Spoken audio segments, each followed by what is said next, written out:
So everyone has the sheet in front of them. So, okay, project two, like I mentioned, we are building an appliance. We're going to get into some assemblies and some rendering with this project.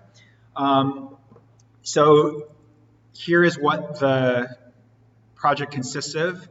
You will have three SolidWorks parts. You'll have the main appliance, which I'm going to hope we get a good start on today. And honestly, if we get that finished today, that's your homework is done for next week. Next week, we're going to get into handles and knobs. So we're going to start to get into some slightly more advanced features. Really, in this last project, we really only did revolves. We talked about extrudes and fillets, but now we're going to start getting into some sweeps and lofts. Okay, so that's where the handles and the knobs come in. The fourth SolidWorks file you need for this project is an assembly, so how to put them together. We talked briefly about this on the second day when I went over the tutorial, and you guys all have a bit of experience with the tutorial. We are getting into Keyshot, so this is something you do want to install on your computer. I would say target for next week. We don't actually need it until the following week, which, if I pull out the syllabus, you don't actually need it until the 22nd, but based on the technical difficulties we've had, I'm going to make it homework for next class. That way, if it's not done, it's not the end of the world. But, okay, please do that. So,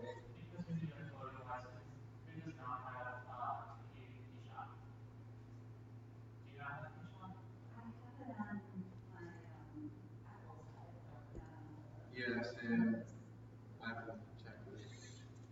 you can, that's fine. I think you can survive with that. It makes it a little more switching between the two a little bit harder. I'm also on the school's floating license.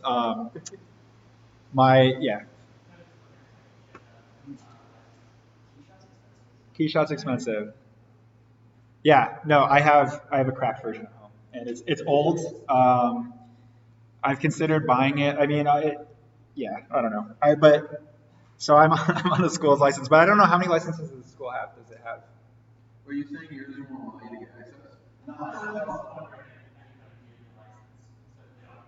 Oh, okay, cool. Yeah. I mean, you should all have access through the school. I don't know how many licenses they have, but Yeah, usually Daniel sends it out. yeah, he sent it out. So, what about the Keyshot and SolidWorks are separate programs. Oh. RealView 360 is what it used to be called. I don't know what it's called now. Yeah. So I used to use that at Troy. It's been a really long time since I've used it. If you guys are interested in that, I can look into it. So I'll be honest, my SolidWorks, I have like the most bare bones version of SolidWorks for money purposes. So I can't render with my SolidWorks. But if you guys want me to look at, I can always download the student version. It's something I've talked about doing that I haven't. If that's something you guys are interested in, I can look into it. Just when we built this, when I was talking about this class with Sung and Kim, like we agreed Keyshot seemed to make sense. But I'm more than happy to look at whatever you guys are interested in. I mean, I'm still going to teach Keyshot. It's still going to be part of this. But if you're interested in the SolidWorks rendering, we can for sure look at that. So I don't know how many licenses the school has. I don't think it'll be an issue. I hope not. I could always use my license. It's just an older version, unfortunately. But we do get into some Keyshot with this project. So if you could get that installed. So again, SolidWorks models, 3 parts: the main appliance, a handle, and a knob. I realized like the requirement of handle and knob doesn't work for all appliances, but whatever it is, just assume you're going to pretend there's a knob on it. So it's I actually kind of worked it out out of curiosity. And again, I'm assuming most of us will do microwaves, which is fine, but again, it's still but we're going to pretend that microwaves have knobs. I looked it up, apparently like original designs of microwaves have knobs. I don't know why they went away from it. I couldn't quite figure that out. It's probably cheaper and easier to clean with this soft stuff. So I don't know, like, I don't like, as a teacher, having you guys do like a bad design decision, but I would argue microwave with a knob is kind of an interesting aesthetic, maybe. It might be something. But if you want to take that as a challenge and like explore some of those things with your design, you're more than welcome to. And I'm happy to talk about that. Yeah, go ahead. No, exactly. I'll be honest. I considered making it a toaster oven, like as what we would work on together. The only reason I picked the microwave is it's in class, and I don't have to bring my toaster oven in. And I think it's always better to like work on this and measure it and see how we would copy this. Wait, so are we all using this exact same one? So the plan is today. Good question. We're gonna set up a master sketch together. Okay. Based on this one. Gotcha. We're gonna build the basic bodies. So I'm gonna open up my. I built one at home. This one, it's not. It's based off. It was originally based off my microwave at home, and then I tweaked the size. So let's go ahead. I'll go ahead and open it, and I'll show you what the goal is today. And again, the goal is just so we get started on the same page, so we see what it's like. It's open if you guys want to try something else.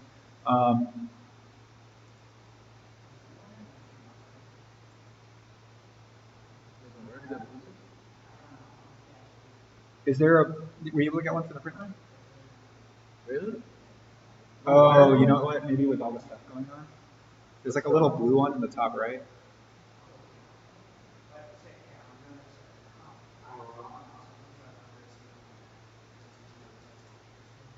There's no native for blue.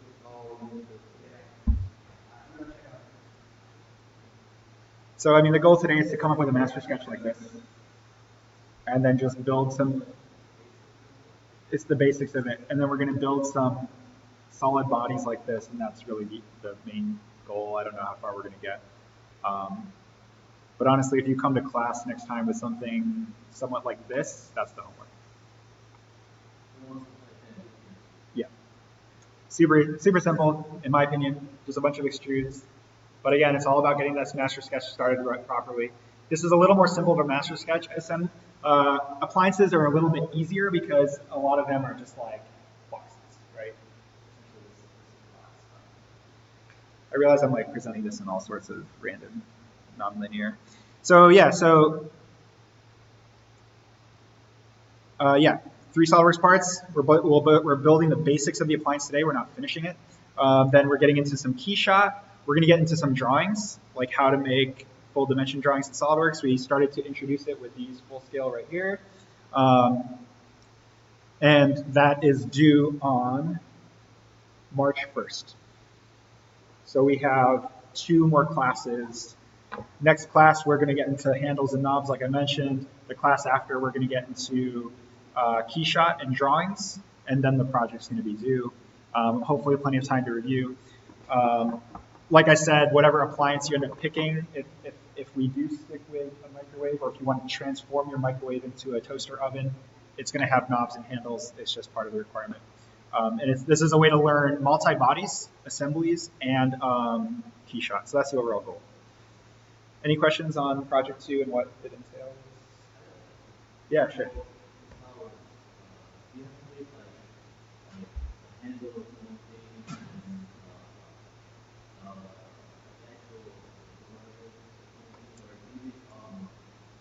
Great question. For this project, the requirement is that the microwave body is all one, the handle is all one, and the knob is all one. Yeah. So here, if I open up, this is my main body. If I open up my handle. Now, do you guys recall we had this conversation about multi-bodies, right? So do you guys remember the pros and cons to assemblies and different parts?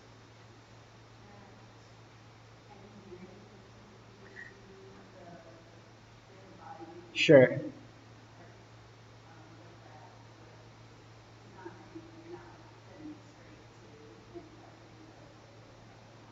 Right. And why is it better to have it in one if you're just like doing surface level design or like brush stroke?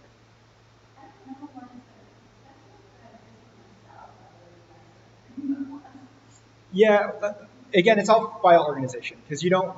It's all about links and pointing to stuff. It's easier to manage one file than it is to manage multiple.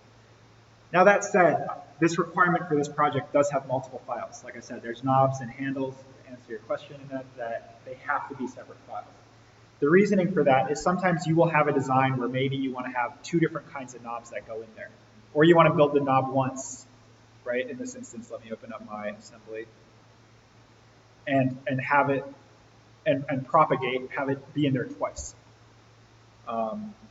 So in this instance, right, I built one knob and now it's in there twice. And things like handles, it can be a little bit easier, right? And you should experience this. If you want to try and build it into it, I guess I won't turn that down, and we can talk about how to hit the requirements of the project. You can like separate the body out and save it out. So if that's something you want to try and do, we can talk about that.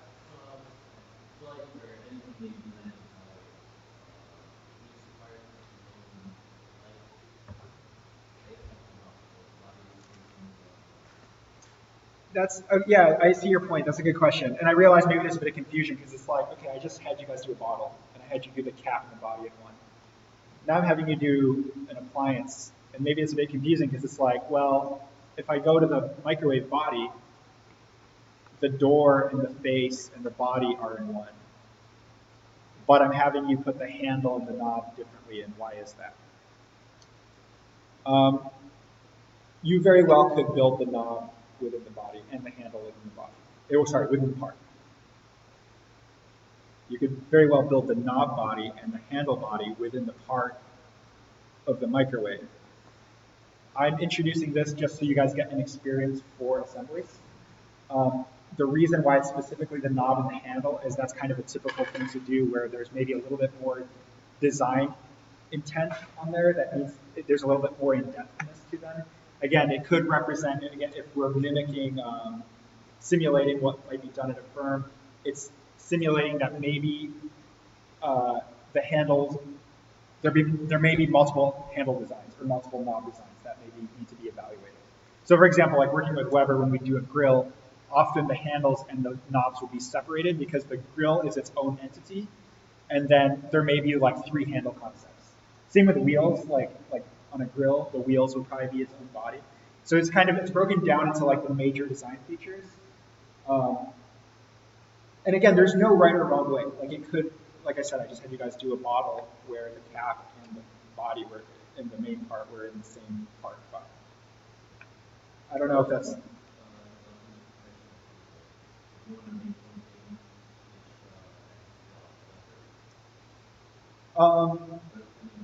It's, yeah, it's not a good answer, but it's depending on what it is. What I can do, I can bring in some files that I've worked on that are like assemblies but have major components, and I can talk through why some things were put in and some things were already there. Again, the best example I can give is a grill. It's like the experience that I have, where the main grill body is built as its own part. The knobs are separate because either there's multiple knob concepts, so they may change. So you don't want that buried within the tree. Or again, knobs are useful to have as a separate part because more often than not, you have multiple knobs. And so, like to build it, now it is possible to do like a move body command and copy it within the part file. But things that have like a little bit more design consideration, like the handle and the knob, where it's something they're touching, there may be a little bit more focus on that. So in this instance, part of the reason why I'm having the handle be separate is, again, not only just for the experience of figuring out assemblies, but we're going to talk about how to build handles either with slightly more complex commands like a sweep or a loft. And that's going to be a lot more useful and a lot easier to understand broken into its own part than buried within a tree. And that's my reason for this. Does that answer your question? I mean, these are good questions. And I feel, it's not ideal when I feel like if I get in your guys' heads and me pretending to be the student, hearing answers like it depends is never not preferred. But that is the fact of the matter. It depends on what the project is, right? And who the client is and what they're having you work on. I mean, it is true that, again, from my experience, that a lot of stuff that I learned was kind of grandfathered down to me. This is how the place was doing it, so therefore I did the same. Now, in an educational standpoint, I don't know if that's the best thing to pass on, because it's like, you guys should question stuff, so it's good, right? Like, and maybe I should have questioned more stuff when it was being grandfathered down to me. But again, my best explanation is like you have it in the same part for file organization. Now, when you have things that may change, or you have things that may have a little more design depth to them, like a handle or things to consider, it makes sense to split it out. And yeah, it could be subjective. But for this project and for this requirement, I want you guys to get used to that and getting introduced to assemblies in a way that I have experience working with them in SolidWorks. All right, cool. Any other questions on project 2 or thoughts? Okay, let's get started on this together. Honestly, at this point, if anyone wanted to go to the sketch tutorial, you're welcome to. Just know that the homework is to come into class next time with, here, let's just look at this clearly. And I would strongly suggest that it be the part that you want to work on. Oops, I picked the wrong thing. Sorry, yeah. If you want to leave now, just make sure that you build an appliance for next class. I strongly suggest that it's the appliance that you intend to use for project 2, not build it just for the homework. Does that make sense? That way you can continue building on your work. So ideally, you don't have to come into class with quite this amount of detail next time. Let's say that if you come in with something, not even here, maybe something roughly like, let's say here is about good. At the bare minimum, is that a hand? What's up? It can be any form. Yeah, absolutely. Yeah.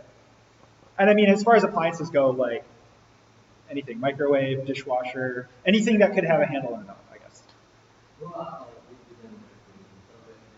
Absolutely. Yeah. You can make changes. And in fact, again, my goal for whoever's staying is for us to get started on this. But I anticipate that everyone, I don't want everyone to have the same microwave. We'll get started with the same sketch and then we'll tweak it. And then hopefully everyone has something different. Some people will put feet on there, some people will round them out. But let's say this, looking at the screen now, this is what's bare minimum due next class, okay? So you have the body, you have the cavity, you have the door with a window, you have where the control panel is going to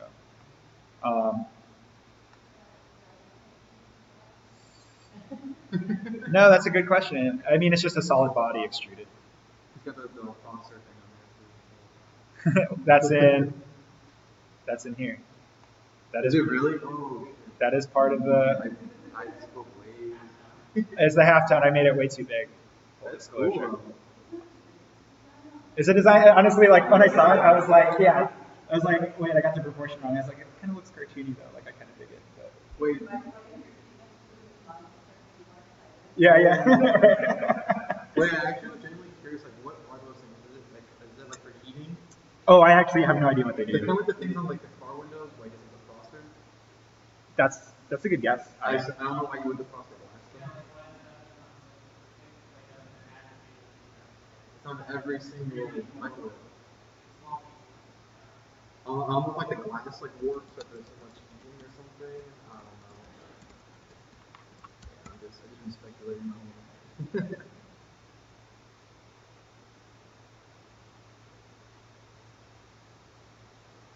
Or maybe it's just to tell you this. Like, I have no idea. Oh, here we go. Optics, how does the grid on the microwave window open? I should probably pause the recording at this point because it's going to be like, I will start recording this. Okay, so let's all work together then. So if everyone wants to open up SolidWorks.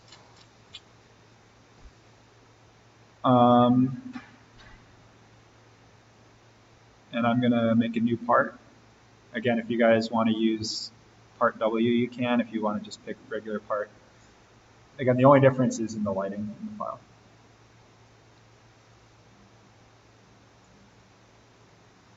So I pulled the microwave over here. And again, we're just building what we did last week. So we're going to work on master sketch together. This is a slightly more simple master sketch. We're working on something that is essentially a box. Right? So, you'll notice,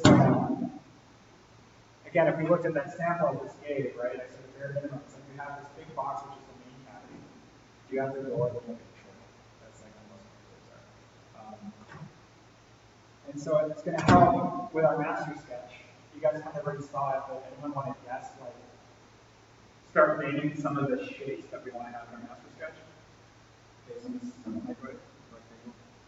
Yeah, lots of rectangles. So which one? Oh, let's like the overall rectangle. The overall rectangle, that's one, so let's start there. So here, if you're in your part file, it makes sense to me to pick the front plane. And now I'm going to create a sketch on this. So I select the front plane, I go to sketch. And now here I'm going to click on the rectangle tool. I tend to use the corner rectangle. There is a center rectangle, but I tend to use corner rectangle. So I'm going to click on that, or you can press R. And now I click in the top left corner and I click and drag.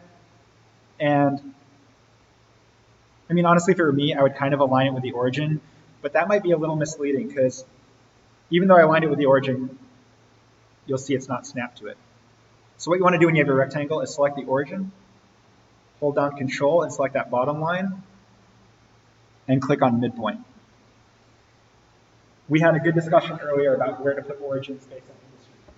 I have never built a microwave professionally. I'll be honest, my gut is that the origin would probably be in the center of where the plate rotates. I don't know why, that's just where my gut is. For this,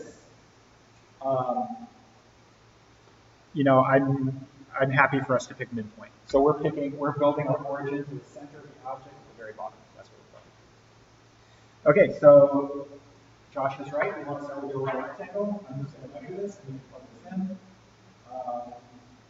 We'll work in inches. This doesn't have to be exact. I'm going to say this is 20¼ wide.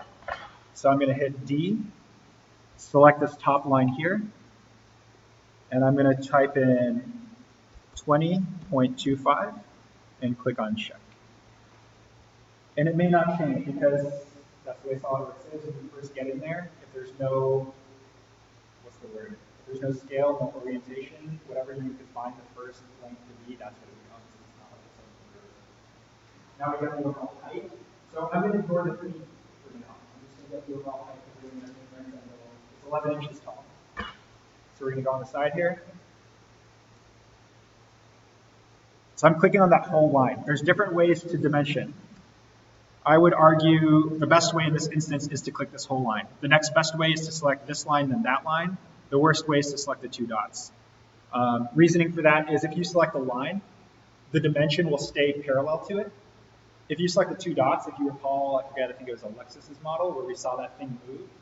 And if it's 2 points, that's when the dimension can go at an angle and not do what you intended it to do.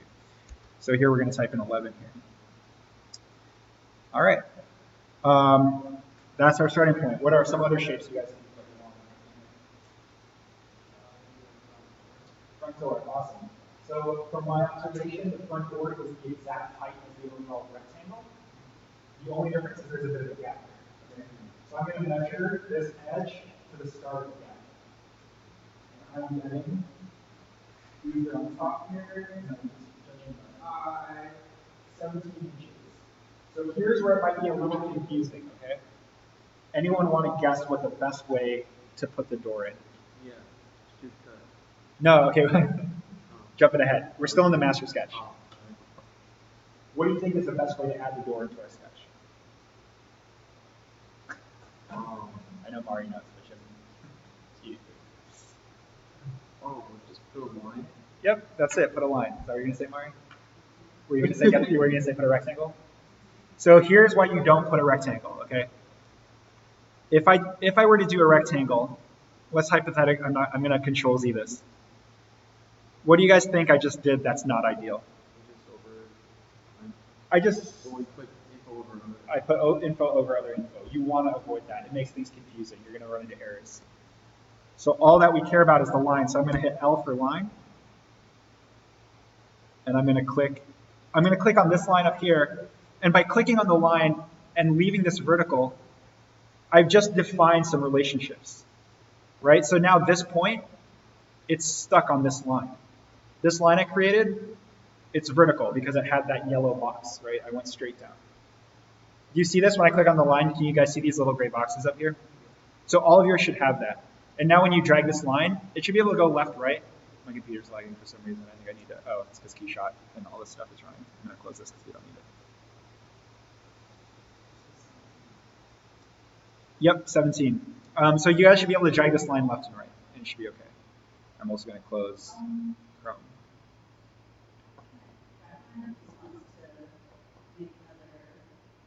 Interesting.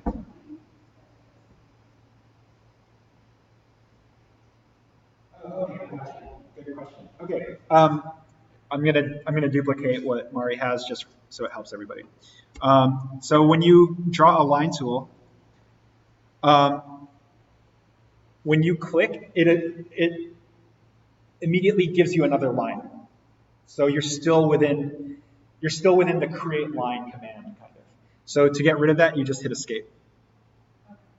Or let's try enter might work. Let's try enter. Nope, enter. Hitting enter twice worked, and I think double clicking works. Yeah, double clicking also works. So once everyone has the line, Scott's dead on. I said 17.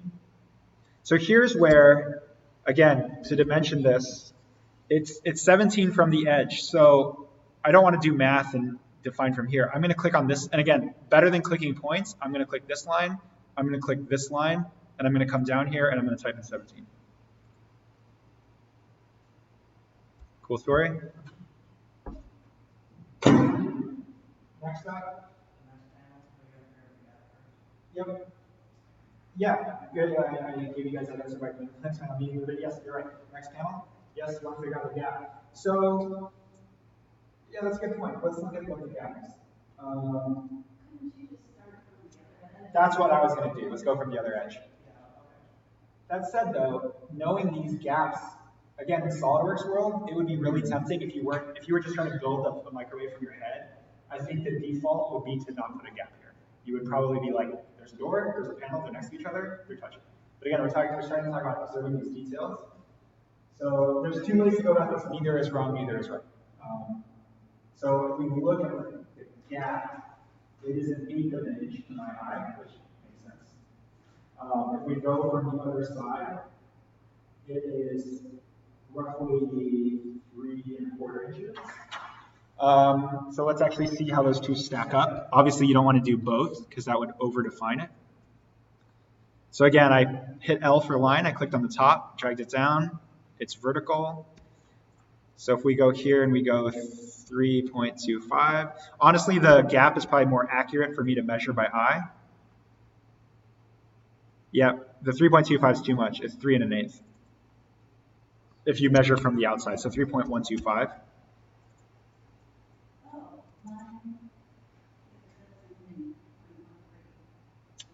It's rounding it. It is actually 3.125. That is a good point. Okay, so if you go to, if that bothers you and you want to be really accurate, there's a chance I'm not going to figure this out right now. I believe if you go to the gear, the top right here, you go to document properties, and I believe it's under units. But I'm confused because the decimal says 0.1234. Let's click OK. Did not change. Let's go back in there. Is it under? See, we're not using dual dimensions. Let's make this 3. Let's see what happens. Weird. I don't know why changing that works. But anyway, if you go to units, yeah, go ahead, Josh. Can you scroll down? Oh, wait. More like go to the white space and scroll down? Yeah. Oh. Yeah. Oh. On the bottom, it says decimal rounding. I see. Cool. Thank you. Yeah. Maybe. Round half away from 0? I don't know. I just don't know if that's like linked to. I mean, I was able to, by changing, here, let's change this to 3. Oh yeah, I put mine to 1, 2, 3, 4 and actually changed it to 3.125. Yeah, there you go. Okay. I don't know why it didn't, it was saying it did it. You know what, there may be a default, and by just literally changing it, it may update it. So yeah, if you click on this one here, where it says length, try changing that to like either 0.123 or 0.1234 and see if that fixes it for you. Cool. But yeah, don't be worried if it rounds. It is accurate. It's to save it you showing like all these numbers. Cool. All right. So we have the main stuff. What do we think next? What do we want? The easy stuff is now gone. The extrusion of the first rectangle or the one on the Sure. Okay. Not a bad point to make. Yeah. Let's say the glass window. Okay. That's fine. Overall, it's not bad. Up until this point, obviously, with the Google project we've done, we only have done one master sketch, which is the front view. It is not.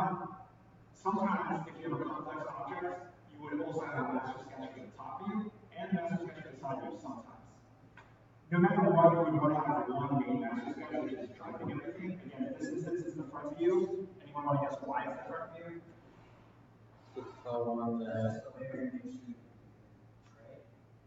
Yeah, kind of. Wait, were you saying why the model itself? Is that why that's the front view? Like, why do we think the main sketch is the front? Sure, is how you. Or in real life? Sure.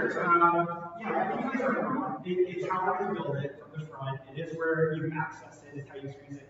Really, my main reason is that's where all the information is. All the details at the front. So if you have a complex model where you have more than one master sketch, the main driving sketch should be the one that has the most information. So like, yeah, I don't know. So like for a treadmill, more often than not it's a side view because that's how you're going to get the angle, the arms. But that one has an arguably also very important master sketch, which is like, if it's typical to split the consoles out for the same reason we're splitting the handles and knobs out because the console itself becomes very complicated. Like you can kind of represent where it is in the body. But so Scott, to your point, you are right that this is a very important dimension. We could at this stage exit out of the sketch and just take this top measurement and put that in. That's not how I built my microwave. And I would guess if it was my workflow, I would probably finish the whole front sketch as best I could before putting that information in. That makes sense now, yeah. The way I was thinking about it was I would figure out those three main panels that I would need, and then I would extrude all three of those the distance that they needed, and then I would extrude cut to make the window. But now that I'm thinking about it, that might not be right. No, that's not wrong. I am trying to instill in you guys this master sketch technique, which means you take all these measurements to begin with before you do those steps. If I were just jumping in and just trying to build this, what you described is not wrong. Well, this makes sense though, like learning it this way though, more than just jumping into it, because that's my work with the other category. Sure. So that's all different. So like I like learning it this way. And there are plenty of people that know SolidWorks that would do exactly what you just said. But again, it's like the master sketch becomes very evidently valuable when the more complex you get with your models. But of course, I'm trying to we're keeping this as hopefully as friendly as possible. I'm not trying to make your guys' lives difficult, but I'm trying to give you guys best practices within simple files, I guess. So good points, good questions. Let's figure out this glass now. So the glass is a little bit tricky. So not only do we need to know the X and Y of the glass, but we also need to know where it's located in space, right? So we can start with the X and Y. It's not an accurate measurement, but let's say it's 12 and an 8 Y, so 12.125 by 6 1/4 tall. So we could, to begin with, start with, I'm going to hit R for my rectangle. Click it in the middle here, hit D for a dimension, click on the bottom line, drag this down. I'm going to type in 12.125. And now I'm still in my dimension tool, right? I've only clicked and entered that in, so now I can create another dimension, click here, drag this out, and click 6.125. Or sorry, 6.25, 6 1/4. Now here's where we need to figure this out. So we have this floating window here, but where does it go? So the width on the left side. Now, I'll be honest, I'm doing this with the actual tool here. I have my ruler, I'm looking at this. Probably a better workflow would be to have a piece of paper, draw a box, and just start writing these all down before going to this step. for what it's worth. So here, it looks to me to be like about 2.5 inches from the left edge and 2.5 from the right edge, so that tells me it's centered left to right, roughly. Here it's like, let's call it almost 2.5 from the top.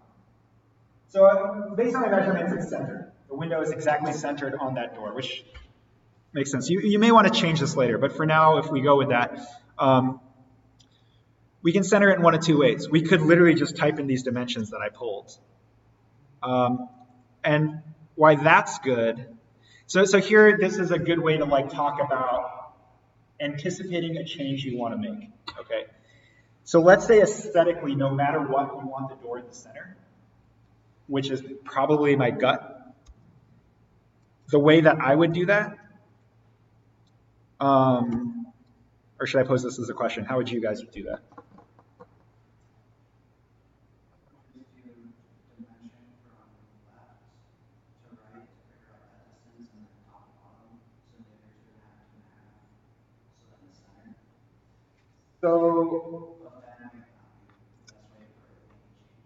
So let's look at that. So, okay, I mean, we could do some quick math, right?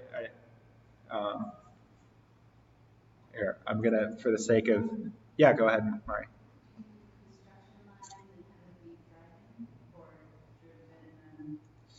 I would do it with construction lines. That's how I would do it. But let's look at this. But no, Scott, your thought is not bad, and it's good to talk through. So for mathematic purposes, I'm just going to say 5.5. Or no, I want even easier math than that. For mathematic purposes, we're going to say, oh my gosh, my brain is so not working right now. 5, 4, 7, 5, right? Is that even 6? Yeah, it does. Okay, we're going to say the window's 5 inches tall. So we know that 11 minus 5 is 6. So we know that if this were in the middle, we'd want 3 and 3, right? So here, let's say that's 3. Now, we can't define this to be 3. Hopefully everyone can see why. Firstly, this is black, so it's already defined, and this is black, so it's already defined. So, and that's because this is telling us the height. Now, if we always wanted this to be in the center, let's say that I later want to come in and make a change and make this 12. Well, that's no longer center anymore. Right, exactly.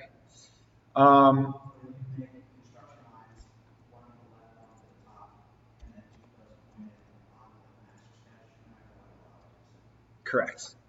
So Mari's right. So you can do this with constraints within the line. So now I have this line on the left side. I can click on the, and hopefully you guys can see this. So if everyone wants to hit L, if you like hover over this line, you should see that when you get about center, this like dot appears. Do you see that? That's telling you want to snap center, so we can click on that. And now you can do one of two things. No matter what, this is going to require a different step. You can either click and drag while keeping that yellow box horizontal, or you can float on this middle line until you find this vertex here. So I leave it up to you. Pick one of the two. So you can either like have a horizontal line or pick a midpoint here. I'm going to pick the midpoint on the window. If you pick the midpoint on the window, you can click this line. You want to make two changes to it. One, you want to say for construction. 2, you want to say horizontal. And now you'll notice the line is black. That line is black. Anyone want to guess why? I mean, firstly, what does a black line mean? It's defined. And so now the line's defined. So knowing that that's a defined line, what's defining it? What is telling that line to be where it is? And midpoint.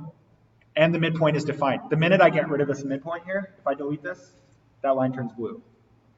And that is because now this height can change, which means the line can move.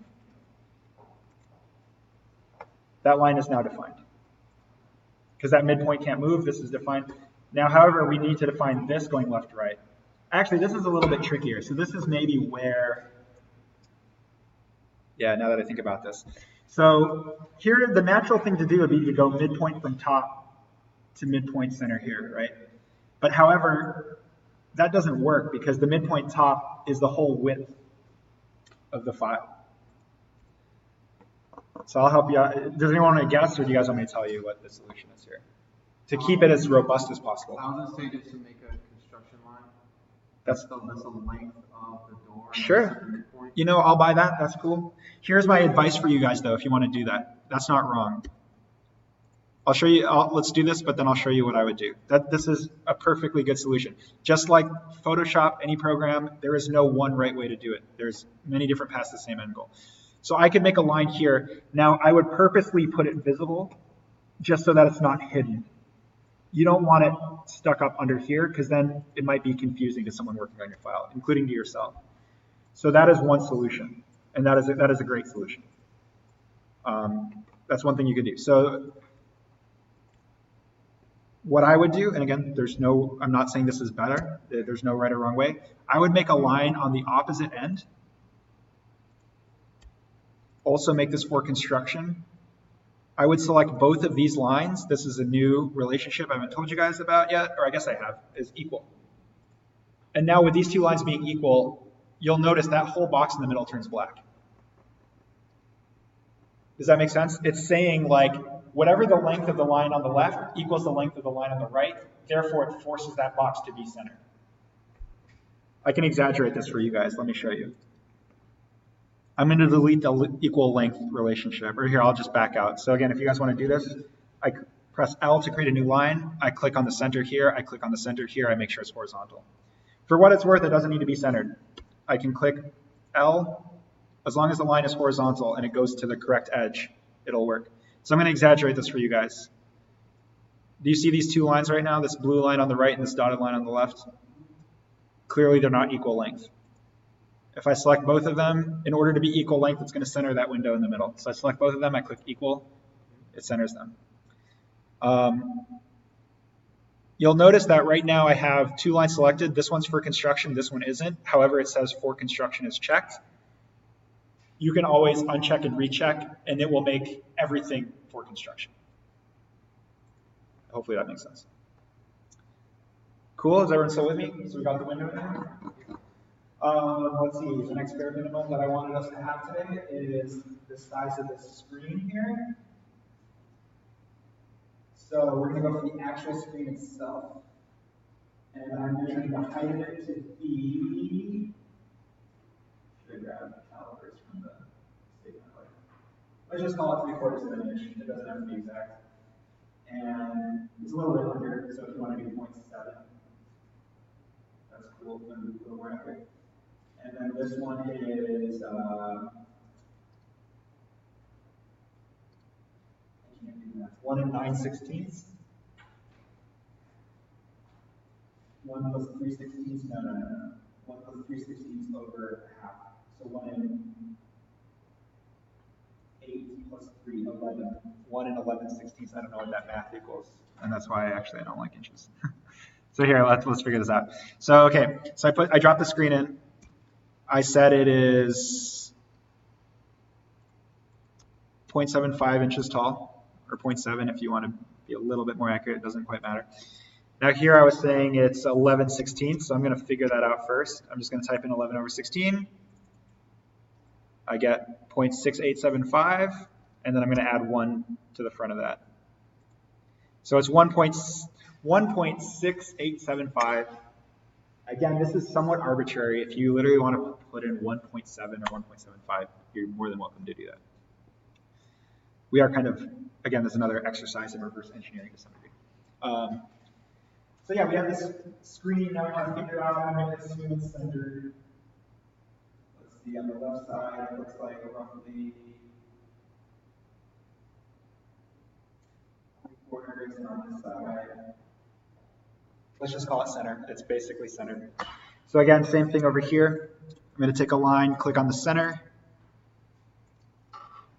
Oh yeah, okay. Sorry, same issue. I made a mistake, guys. So don't do that. We can do the same thing that we did on this here. We can create 2 lines, or we can, here, let's do Josh's method here.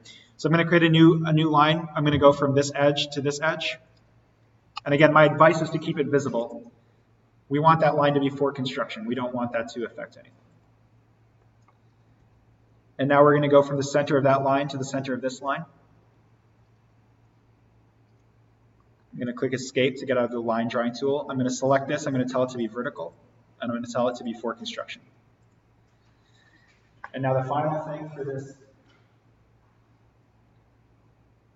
it's 2 inches from the top of the microwave to the top of the screen. So I'm going to, again, with my dimension tool, click the top of the screen, the top of the microwave to the top of the screen. I'm going to click over here. I'm going to type in 2. And there you go. We have the critical information. Now this microwave has some slight other details that may be hard to see, but let's start to consider them. We're going to simplify it a bit for the sake of the class. Should we? Can I use this easily? There is a line, there are feature details on the top and the bottom. Oh, and they are about an inch tall. Does anyone need to go to the... What's up? Oh, sure. Or you want to look at, I mean, they're all here if you want them. I think the one critical step you missed is we put a line here and a line here and told them to be equal to center this. They're both construction lines. Sorry, no. I noticed when I put in that dimension, the top line actually shifted and my box dimensions moved. I'm going to pause this and start this again. Everyone's sketch should be, you should not have too many blue lines in your sketch. This is a pretty well-defined sketch. If you have a lot of blue lines, I'm guessing it's because you're not attached to your origin somehow. Oh. The origin is everything, guys. This little red dot, I'm sorry, I take it for granted, but like, here, Josh, look at your bottom line here. Do you see it? Look up on the screen real quick. Do you see that yellow line? Mm-hmm. Find that line on your model. Yeah, I got it. And find the origin and see if they are on top of each other. Okay. Or you can click on the origin and click on that line and see if there is a relationship there. I can come over and help. I can come over and help. I think I can't see the origin. Here, click on this here. There's your origin. So if for some reason you're not seeing the origin, that's good. I mean, it's a good question to ask. If for some reason you guys aren't seeing the origin, you can always click on the origin in the tree and it'll highlight itself. You can also sometimes, you want to go to View, Hide and Show. You want to make sure that origin is pressed, and you want to make sure that Hide All Types is not pressed. Does that make sense? Okay. No, you're good. You're good. It's good questions. You should ask them. Okay, so I'm gonna hide the sketch. So right now, I've hidden my sketch. Right now, I can't see anything. Right? We see white paper. If I go to View, Hide Show, it's because I have Hide All Types. This is all grayed out. I'm gonna click on this. Now we see this origin here, right? This blue origin appeared. If I go to View and Hide Show, and if I uncheck origin, it disappears. If I check it, it comes back. If I press this, it disappears. I had a conversation with Anand about this, right? I think this is like the master switch. This Hide All Types, it hides everything. It turns them all on and all off. Okay. This is like specifically preferentially what you want to see on here. Origin is incredibly important. So just move this whole thing? You can. You should be able to. Okay. Try it. Because it's defined to itself, you should be able to. Here's my advice to you. Let's see if I can mimic this on my. I might be able to. So I'm going to check this line and delete the midpoint because that's to the origin. You should be able to select this line, select your origin, and select midpoint, and it should jump down and attach. The only thing that's going to move are these blue lines that I kind of have floating for construction. That just helps center my objects. And then I'll do it again. No, you're fine. so I just sketch. So you click the line, you click the origin. You want to hold down, sorry, let's start again. Look up at the screen. Do you see is this what you have roughly? Yeah. Okay. You want to select the bottom line on your box. Okay. Hold Control. Yeah. Select the origin. They should both be yellow. You should see something on the left side that now says midpoint.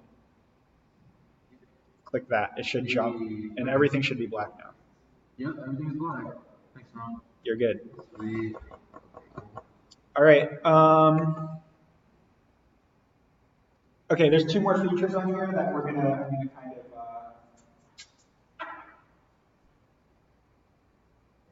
talk about it. Trying to think how this is done. There's like some slight curvature to this.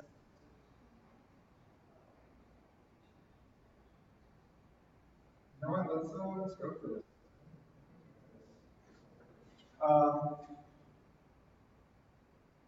So you guys, if you notice the microwave, there's like a slight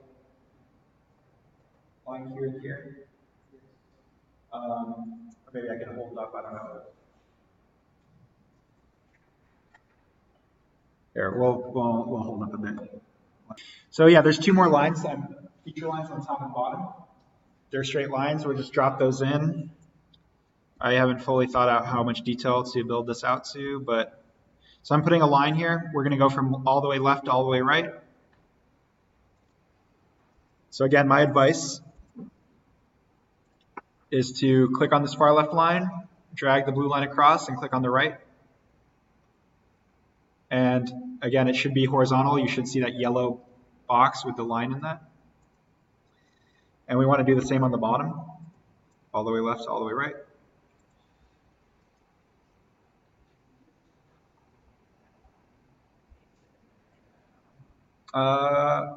That's not my preferred method, but you could. Now the problem with that is like, yeah, you could.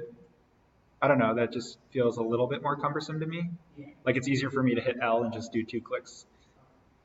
I see your point though. It's not like you can click on the line and hold like Alt and like drag it like you were in Adobe. I can understand wanting to do that though. So here's another instance where like it depends, there's no right or wrong way. So they're both an inch from the top and bottom. You could define that individually. I could say I want this to be an inch from the top, and I could say I want this to be an inch from the bottom. Nothing wrong with that. You could, if you want them to always be equal and only define one, you could draw in a construction line on the top here that's vertical, a construction line on the bottom here that's vertical, and you could click on both of them, set them to construction, and tell them to be equal. And now whatever you change this value to, whatever it is, the bottom feature line will move to. Or you could have put a line in between them and had the middle of that line attached to something. So again, there's a million different ways to do it. So I'll show you that second other option. I tend to do, this is like what I tend to do, what I just did here, where I have a line on the top and the bottom and tell them to be equal. I could have a line attaching both of these, tell this to be for construction. This is, here I'll give you guys kind of a new tool here. You can make points, single points. I can select this single point to be in the center of this line. Again, I'm kind of like following along the line until I see the vertice light up. I click on that, click escape. Now I have this point. I can select this and this existing line, and I can tell them to be coincident. And now I have a line that's attached to the center of this shape, and that spreads these two out evenly. Again, no right or wrong way. You could do 2 dimensions, 2 equal lines, center point, whatever it might be. Okay, at this stage, I'm going to call this front view done. Especially for our purposes. So when you're done with your master sketch, you can click out of here. And then the most important thing, File, Save As. Select where you want to save this. If you have your file organization wherever you had project 1, I would maybe make a new folder and save project 2. And I'm going to call this microwave in class. Yes, Mari. Yes. Absolutely. Sure. You should be able to. So let's say, I don't know where you are, but let's say it's okay. Here I'm going to go File, Save As. Good question. That's fine. Save works. It'll bring up the save as dialog. That's like me, I guess. I actually say this because sometimes in hidden visuals it makes it select. Or sometimes in bold title will ask you to select the thing, and you're paying attention like I do save as because anytime I guess I default to that because it's like you're creating. Is save as a Windows thing? Is there no save as in? Okay, so like I see save as when you're creating a new file. And so in this instance, I'm creating a new file, so that's why I do it. But you're right, if I click save, because it hasn't been created yet, it will default. It will prompt me. Absolutely. No, again, it's a good question, and I take things for granted. So, okay, you might see this dialog. Maybe let's pretend you're where you saved your part one file. So if you see a dialog that looks like this, I would go to the parent folder of wherever part one is, project one is.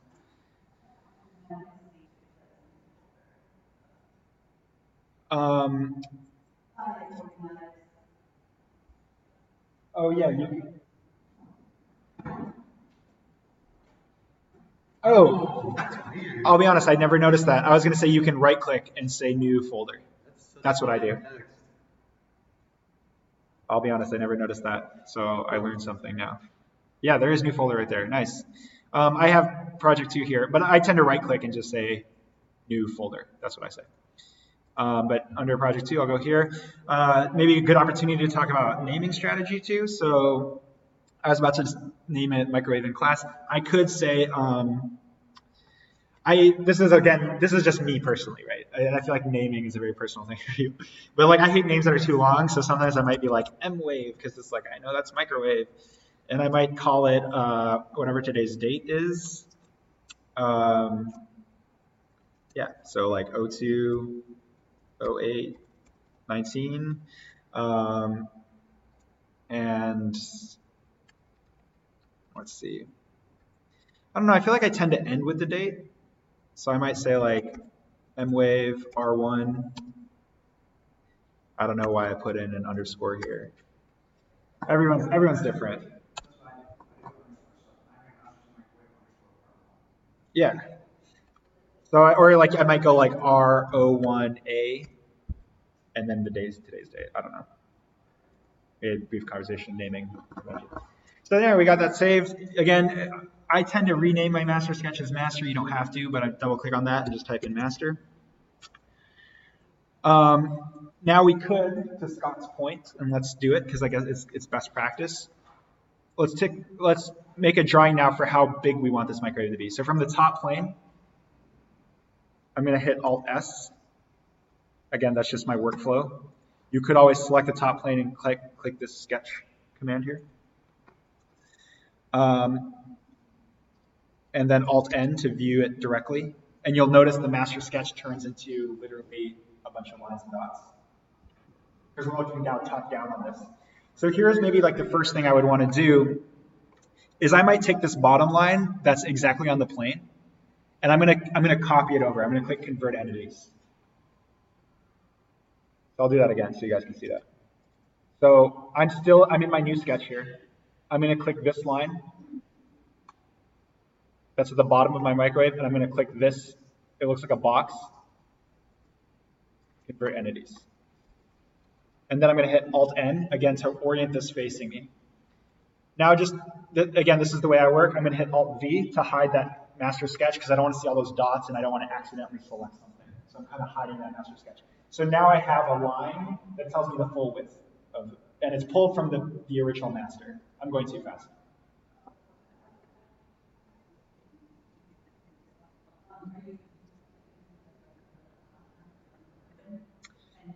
Yeah. And again, I have my master sketch now driving this. Now the reason that I do that is now the width of this top view is going to be driven by the front view. And that's, again, SOLIDWORKS is all about relationships. You want everything to point the right way. You want to get started smoothly. I'm sorry, you clicked the bottom line in front. Yep. Okay. Making sure, again, everyone should be in a new sketch on the top plane. Okay. Yeah, in one command, it literally, whatever you're selecting, it copies and pastes it in place. There's like, the reason they don't call it copy is you can convert entities from a 3D form and it will flatten it out. It'll like, I think that's why the word is convert, because it will translate it no matter what it is. Any questions? You guys all still with me? How you doing tonight?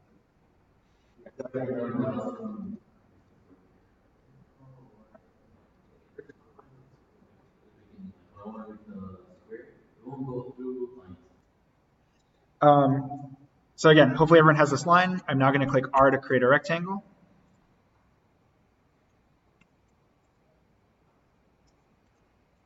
R, and then go like this. So now we have, this line is going to define our width. So firstly, this line, my gut is to make it for construction. I don't think it matters.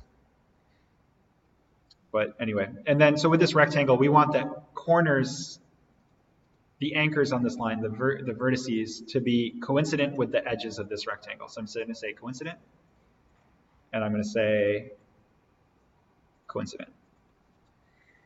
So now here's another thing, right?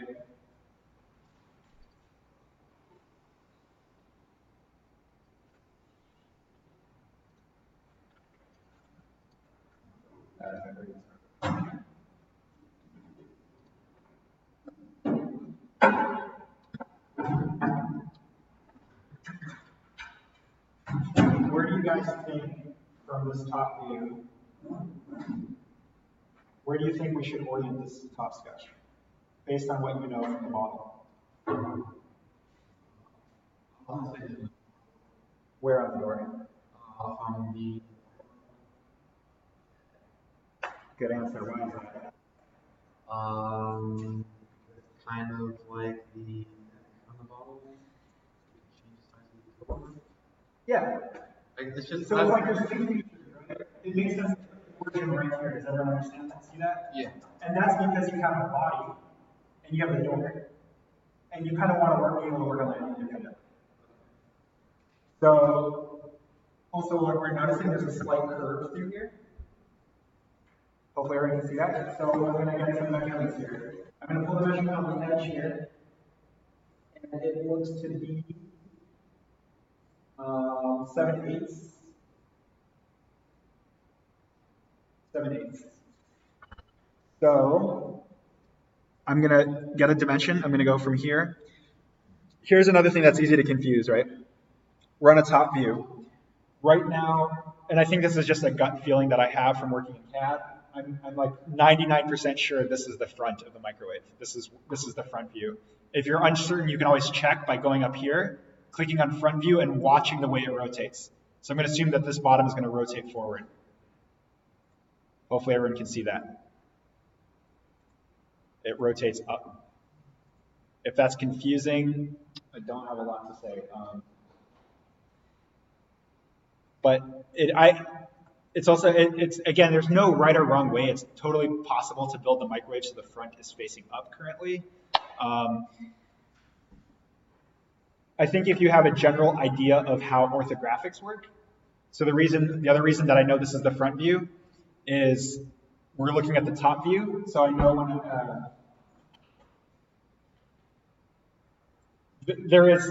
orthographics can be confusing because there's like an American standard and a Chinese standard. This is the American standard where if I use this like, here, let me do this for the sake of the recording. Yeah, what's up? Oh, is there perfect? I may not have noticed that. Oh, awesome. Yeah, Z is pointing this way. Oh, these arrows here? So there is this here, which is always telling you X, Y, and Z. Awesome, I didn't think about that.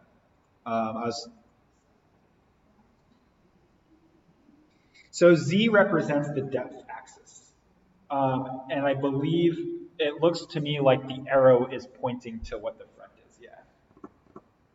So Z is blue, Y is green, X is red. I was going to say, if you look here at this orthographic drawing, this is an American standard where, and this always makes the most sense in my head, whatever drawing you're looking at, the relationship of this drawing to the one next to it is the face is pointing to that face. So here in this instance, the door is on the bottom because the door, we're seeing the door here. So do you notice the handles are all pointing the same way? So this is another way to hold it in your, this is how my brain works. Is like, I'm used to orthographic drawings. I know from the top view that the front is on the bottom. Okay, but good observation, Murray, that the arrow moves too, so that's another way. This is a very long way to say that when I dimension the front for the door, when I make this 7/8, I want to make sure that it's to the bottom, not to the top. Now we want to measure the overall length of the microwave. It's 13.5. And I'm going to go from the origin to the back here. And I'm going to type in 13.5. And again, hopefully you guys learned from the model that it's better to do origin to back, not the whole side. Yeah, 13.5.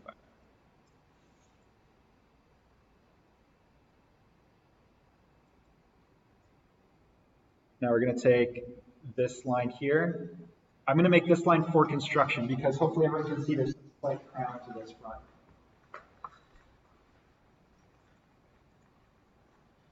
So I'm going to look at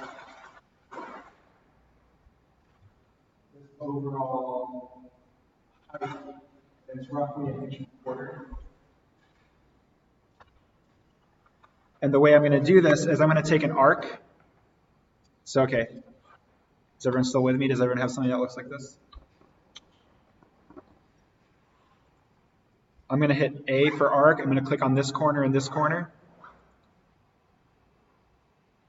And just drag an arc. It doesn't matter the height right now. But I just said it's 1.25 inches, so I'm going to draw a line. So I'm going to hit L. I'm going to click on the center here and then click on the center of the arc. That line should be vertical. Yeah, thanks, Josh. Okay, sure. Yep. Just be sure you have this built for next time. Okay, yeah, this will be on YouTube, absolutely. Thank you. Yep. So I have this line here, and now I'm going to define this to be, oh, actually, no, I'm sorry. This is misleading. My mistake. Sorry, guys. Delete this if you made that dimension. We are actually dimensioning, let me double check this. Yeah, it's 1.25 inches from the bottom. And actually, if I need to delete this part, then again, it's another like 1/8 of an inch. So here is what we're going to do. We're going to go, again, from the origin to this point here. So sorry, D for dimension. Click on the origin. Click on this point here. And change this value to 1.25. It's a very slight crown. It's not a lot. Using the word crown to mean arc. It's a very slight arc. All right, that's really all there is to the top view. We could, yeah, let's just leave that. That's our top view. All right, so now if I hit Alt-V to turn on my sketches, you guys should have something like this. Oh, you know what? We forgot one sketch on this front view.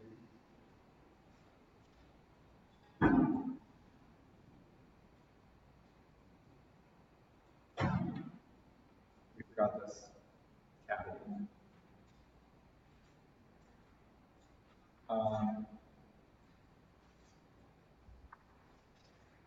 So, and that can also, okay, I'm jumping ahead a bit. So we got this top sketch. I'm just going to rename this top master. So again, just click on that once, click on it again. Rename it top master. Then I'm going to go back and edit the front master. So click on here, either right click, edit sketch, Alt-N to look at it. And now I'm just going to quickly measure this cavity. Well, no, sorry, let's do this the same way. So we're gonna, this is where master sketches can get a little confusing. It is possible, if you like your master sketch and it's nice and clean and you just want to have a different sketch for the cavity, that's always something you can do. I'm gonna put it in the same sketch. So I'm gonna click R to make a rectangle. click within here.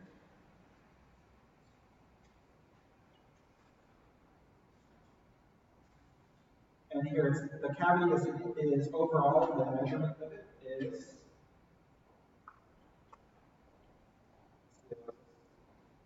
no, you're fine.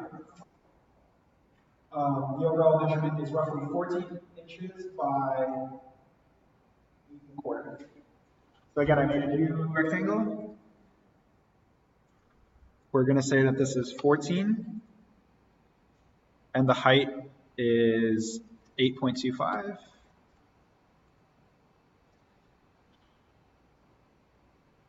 Where it's a little bit tricky because it doesn't look like it's center. It's an inch and a half on the top. It looks like it is an inch and a quarter from the bottom. And from the control panel, it's an inch and a quarter from the edge. This is one that, because it's so weird, like it's kind of all over the place.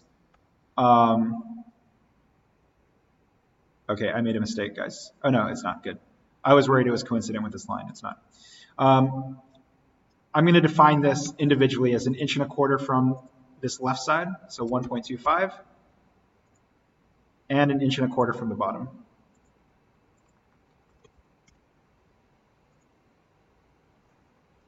Is everyone still with me?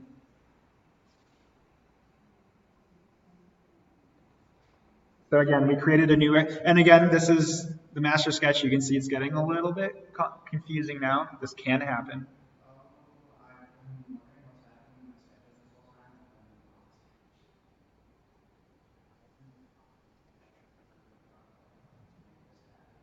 Oh, okay. Gotcha. Okay. So you guys might have been in here, still in your top sketch. You want to exit out of that. Like I said, when you're exiting out, it can be confusing to know when you're in a sketch, when you're not. The best way to check is look on this top right here. You should see like an X and this like weird line and arrow. That means you're in a sketch. Or you can look up here, this is depressed. Or the sketch, or you see black or blue sketches. If the whole sketch is gray with no dimensions, you're out of it. My advice was to save when you're out of the top sketch. Then we want to go back to the master sketch and either click on it and then click on this edit tool, or you can right click and just say edit. Then what we did is we created a new rectangle by pressing R. We made the width 14. We made the height 8.25. We then defined it from each edge to be an inch and a quarter. We did not center this one. We could pretend that it's centered. It's up to you guys. The same way we did before. It is possible to put notations in here. It's not something I do. I think it just makes it more complicated. Let's see. It's this sketch tool here. It's like text. I could click on this line and I could say cavity. This is very atypical. This is only coming up right now because if you guys are worried about it being confusing, okay, that's not at all working as intended.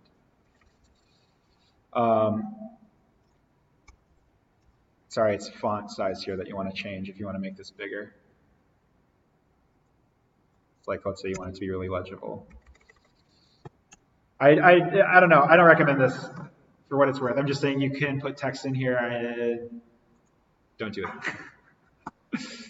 Okay, let's try and wrap this up. I don't want to keep you guys too much longer. So hopefully everyone has both masters. Is everyone with me? Hit save. So let's just get this to a basic level for next time. So on the front view, we're going to hit Alt-S to make a new sketch. Okay. So again, click on the front plane. Click on this sketch here. And now what we want to do is we want to select from our master, we want to select this outside rectangle. Because I know we created this as a rectangle, there's a quick way to select it, which is you can right click on this and say select chain. And this quickly selects the whole rectangle. It should all be yellow. When that's done, you can click convert entities. Now we want to go to extrude. And now because we have our top master, we don't want to just do blind, we want to say up to vertex. Am I going too fast? Is everyone still with me? Yeah, good question. Up to vertex means go up to a point, and often it's a point within a sketch. So now this box changes blue, which is asking for the vertex. I'm going to click on this corner here. And so now we have, and now if I click the check mark, now I have a solid body that's 100% defined by both master sketches. Now we want to put an extrude cut on there. So again, we're going to go on the front plane. And it's tempting here to select this face, but when in doubt, it's always better to use planes and master sketches for solid. Yeah. We're about to create a new sketch. So everyone, okay, did everyone make the extrusion? I'll back up. Let me back up.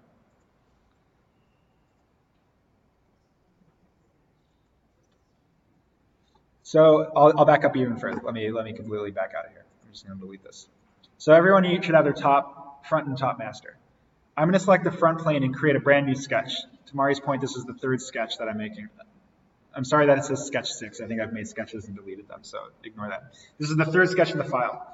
I'm going to select the rectangle in my master sketch. That's the overall size of this. I'm going to right click on it and I'm going to say select chain. What that does is any line that is connected to a point, it's going to select. So it's going to select the whole rectangle and make it yellow.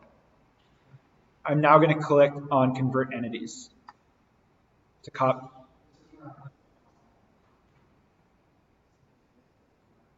Did you get it now? Cool. And now we have a rectangle that's based off the master. I'm now going to click extrude. And I'm going to change blind to up to vertex. And now you want to click on this point at the back of our top master. Doesn't matter, left or right, they do the same thing. And now you click check. So now you should all have a solid body. Everybody good? So now we want to make the cavity. And again, it's tempting to select the face here. I would select the front plane. And we're going to create the fourth sketch. So we're going to click on that sketch dialog. Now we want to select the cavity. We know it's this off-center square. Same thing, you could either select this one by holding Control, or you could select the top line, right-click on it, and click on Select Chain. Then you're going to convert entities again. Here's where we need our microwave. Every time I open this, it makes me hungry. This is 14.25 inches deep. So now we want to make an extrude cut. So does everyone have this rectangle? Now we want to click on extrude cut. I just got this measurement, 14.25. This is just going to be a blind cut. Oh my gosh, we did this. It's because this juts out the back. Okay, we're going to ignore that. Sorry, guys. Just for the sake of simplicity, we're just going to pretend this is 13 inches deep. Here's another thing you could do. If you knew the cavity,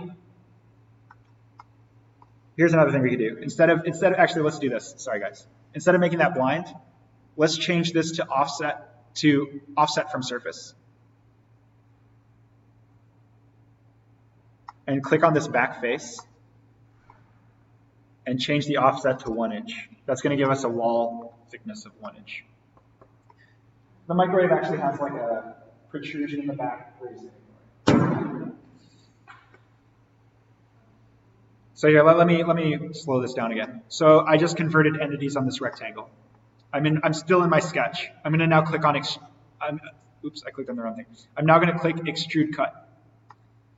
It defaults to blind. I'm going to do that drop-down menu. I'm going to select offset from surface. Now it's asking me which surface do I want to offset. I'm going to select the back of the microwave. Still with me, Mark? Cool. Now I'm going to change this to 1. You may need to check reverse offset to make sure that the yellow box is staying within the microwave body. And once you get that, you're going to click check. So everyone should have a box with a hole in it.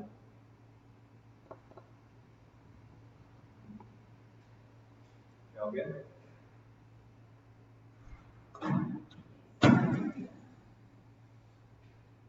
Now we're going to select the front plane and we're going to make the door. So on the front plane, I'm going to hit Alt-S and Alt-N.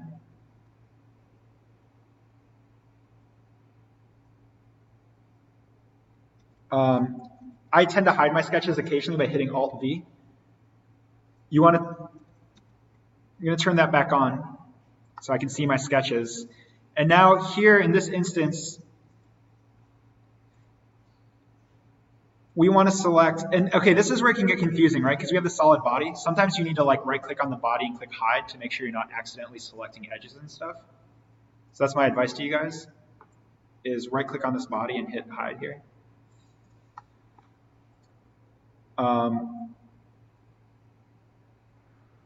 I'm now going to go around, and this is a more of a manual selection because I'm trying to get this door. So I'm selecting the outside of this rectangle from the master, and I'm selecting the edge of the door here. And now I'm going to click Convert Entities. Does everyone have that? I'm now going to hit the T for Trim Tool, and I'm going to cut this excess sketch that's a little bit beyond where we want the door to be. And now the door is going to turn blue because now it's a constrained sketch. Now same thing, we're going to go Extrude. There's one new thing we're going to do this time. At the top where it says From Sketch Plane, we actually want to offset this a bit. I'm going to offset this by 0.1, and that's to give a reasonable gap in the door from the body. When we render this, that little gap is going to make this look better. So I'm changing, again, at the top, it defaults to sketch plane. I'm going to say offset by 0.1. And for the direction, instead of blind, I'm going to say up to vertex. I don't know if it's vertex or vertex. Vertex sounds better. And I'm going to select this furthest point here.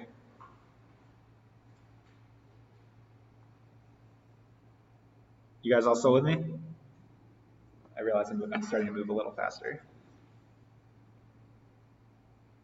And then once you have that, just click check, and that's your door. You can double check and make sure that it says here, uncheck merge results, so you're not merging with anything.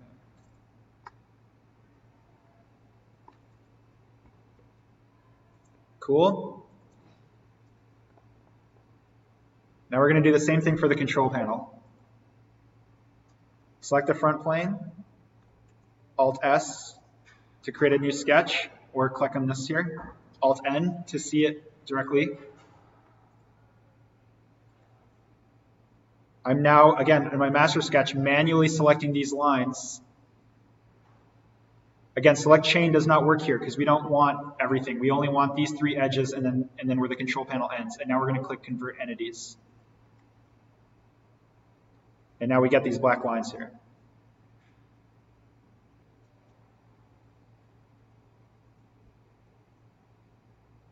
Let me know when you guys have this. I'll pause for a minute. Mari's good. Are you good, Scott? Do you want one-on-one real quick?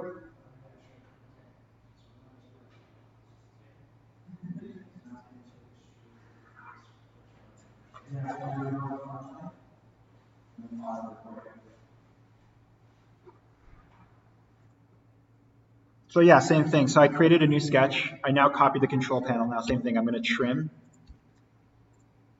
these guys. And again, this should turn blue. Now this one, I want this to be the same height as the door. So whatever the door goes to, I want this to go to. So on this one, I'm going to say, I'm also going to, this one is not as important for offsetting, in my opinion. I don't know. Maybe that offsetting was a little too fussy, but let's do it again. We'll offset by 0.1. This can always change later. And then here, I'm going to say up to surface, and I'm going to click the front face of the door. I'm going to uncheck merge result.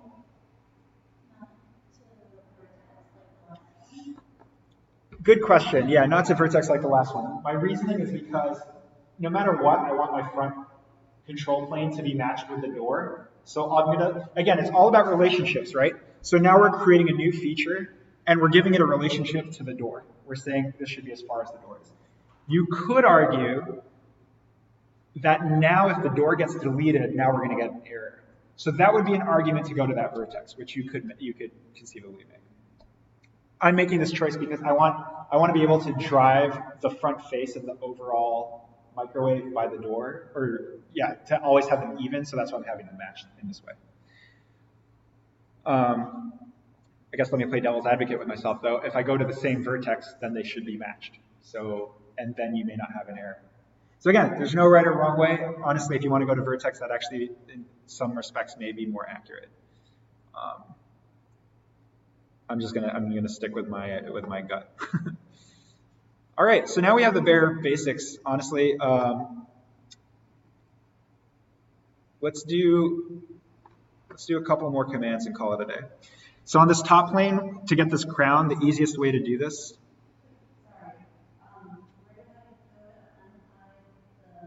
Oh, yeah. You can do one of two things. So you should see a folder up here of solid bodies.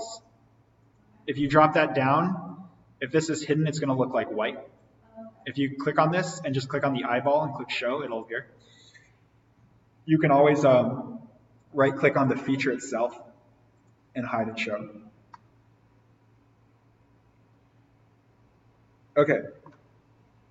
So from the top plane, we're going to add the slight crown to this. So we want to select top plane and Alt S and Alt N. Again, Alt S creates a new sketch, Alt N turns it to face us. I'm going to do that without the hotkeys so that everyone can see what I'm doing. So again, we click on the top plane, and I'm going to click on the sketch dialog here. And then I'm going to go here and I'm going to say, hey, I want to look, it's called normal 2, but it's like I want to look at the plane in 2D. I'm now going to pull this front crown, this arc, and I'm going to convert entities.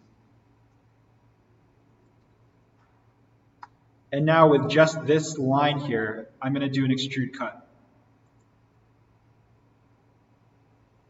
All right, and so now here's, again, learning some new things. Hopefully you're also with me, right? We have this arc. We clicked on extrude cut. We're now in the features dialog.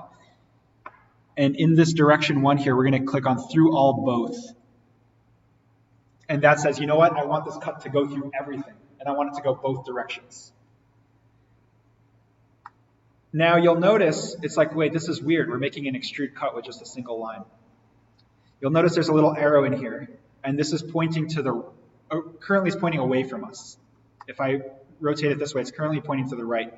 We actually want to cut everything to the left away. We want that front to go away. So we're going to say flip side to cut, and you'll notice that line jumps when you check that box. And you'll notice here the feature scope is set to auto select, and because I said through all both, it's just going to cut anything that it's touching. And because this arrow is pointing to the left, it's going to cut away anything that's to the left. It's going to blow it away. So if I click check, you'll notice we now have a crown on the front of our model.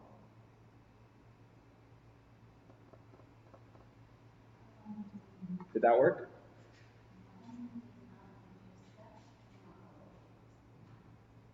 Okay, yeah, so here. We're going to exit the sketch, and then we're going to go here, we're going to say edit feature. We're going to delete this, which is add. And now we're going to select, we did this, but we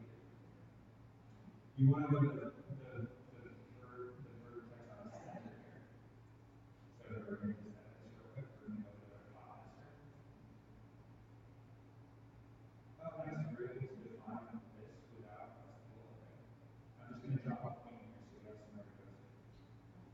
So the way I do this, if we want to do this in I do it with a line. I want to go line from, actually I can go line from line from here, but you can go from the origin to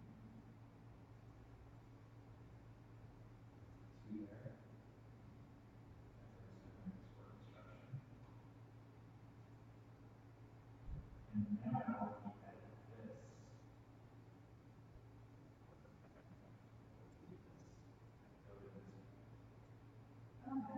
And now if you did this thing to the door, it built. So that's one of the reasons why we moved it to the door. So now you have to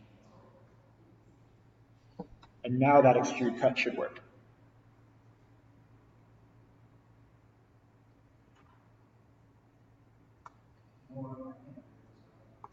No worries.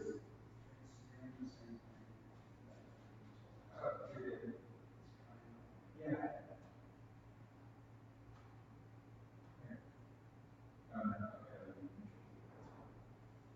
So we're gonna.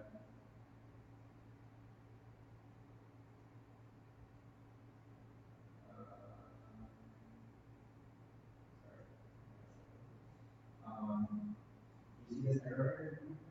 You want to go slide that, and that's facing away, and you want to do all of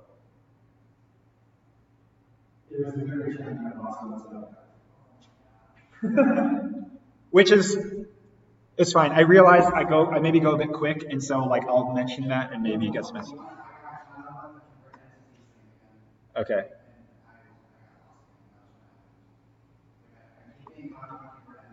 Sure. Gotcha. Well, so if you have my hotkeys, you should be able to click stuff and hit C, and it'll just do it. Because it's your, I understand. I understand. No, it's all good. Let's do 2 more commands, and then let's go home. So, okay, on this front plane, I'm going to create a sketch on here. So again, like my workflow is like I get used to my hotkeys. For me, it's a lot of Alt-S, Alt-N.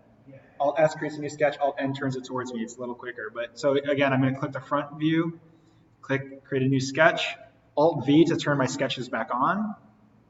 And here we're going to make the window. So I'm going to select this center rectangle. And here, if I hit C, it'll convert entities, or I can click this up here.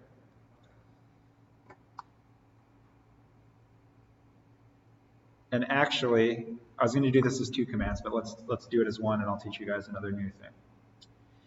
While you're still in the sketch, you can go over here, find the split tool.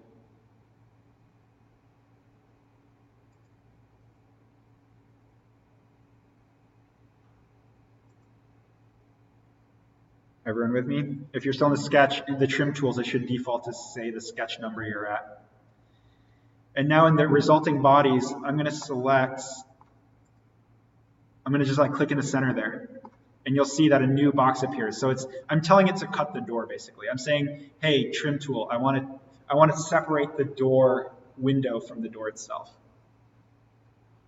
All you need to have is that one box checked. It should be like glowing orange or yellow. So let me back up. So if I'm in my sketch, the split tool looks like 2 L's. If you have your command manager turned on, let me see if I can find it in the command manager. There is a chance that it is not in the command. It is not in the command manager. So if you're using your roommate's PC, you can right click on here and just turn the command manager off temporarily and see if it appears. If it doesn't, and you still have command manager, you can go to tools, customize,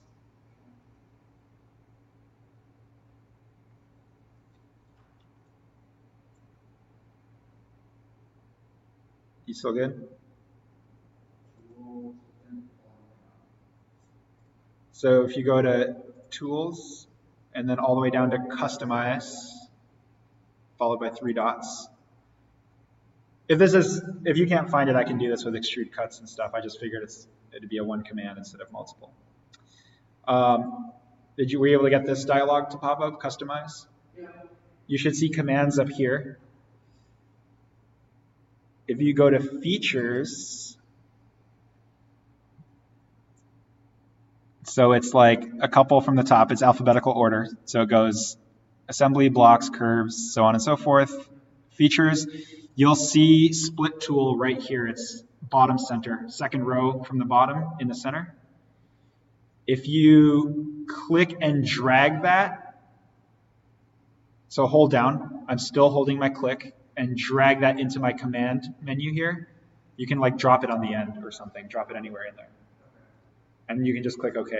And now you can select that feature. And so you should have your sketch of where your window is. This should bring up this dialog. If you're still in the sketch, the trim tool should default within here. And now if I click on this resulting bodies, it's like the start of a table. If I just click, honestly, if I click anywhere on the door, you can click on the inside, you can click on the outside. You're just literally telling that sketch to like split that body in two.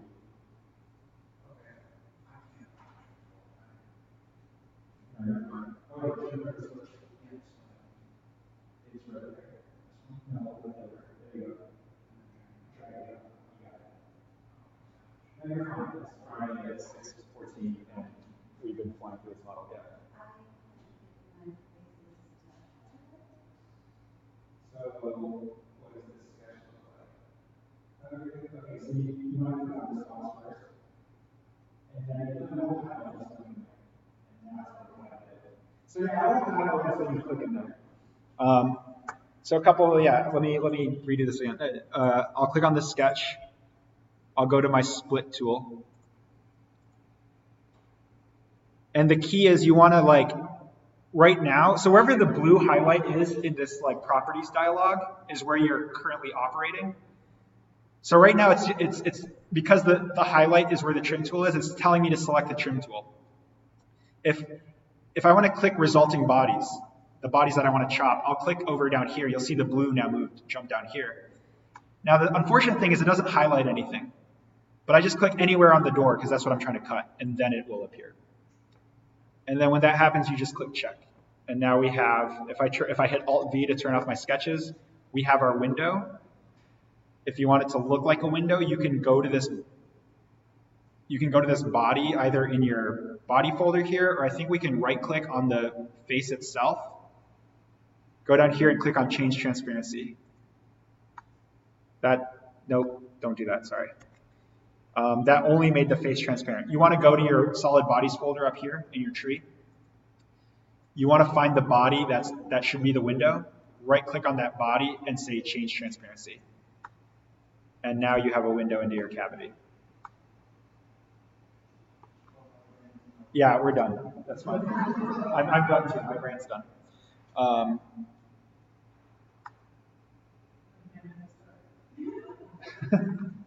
It is on YouTube, or it will be, so you can follow along if you'd like. I thought like when we were going into that, I thought that I was going to understand it perfectly if I build it from a master sketch. And then we like got into like putting the shell and everything, and the way I was thinking about that is we would just do the shell command and then choose the wall thickness, but then that wouldn't work because it would be from the whole entire thing. Yeah, correct. Yeah, so that would make, wasn't even know that. And I mean, this is very surface level because, like, really, this window is going to hold that. Yeah. Yeah, but it's fine. Honestly, like, you can get, this is most of the way there. You can really get. I mean, all we really have left to do for like the surface and stuff is like that feature on top there. Yeah, which we can do that with a simple cut. Yeah. The feet, you can extrude some feet. We'll put in a split for the window here. I mean, really, this could be a bit better, and we'll talk about that next time. Yeah, we can use details. But yeah, we're most of the way there, honestly.